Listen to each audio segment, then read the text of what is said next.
labas na Born to be Wild sa GMA7.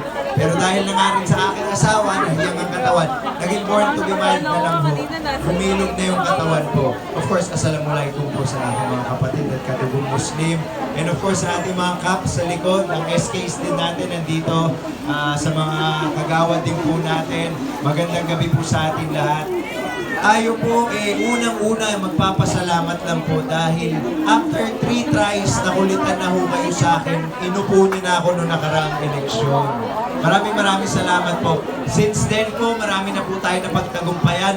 3 sa mga, masabi natin, mabibigat na mga komite o ilan sa mga mabibigat na komite na punta po sa atin. Yan po yung komite ng kalikasan, komite ng lupa, at komite ng pabahay. May mga pinamigay po naman yata mga fans na kulay green dyan yan. Medyo nagagamit para medyo mabawasan ng init. Nandyan po yung mga updates ko ng mga napasa natin, mga ordinansa, mga resolution.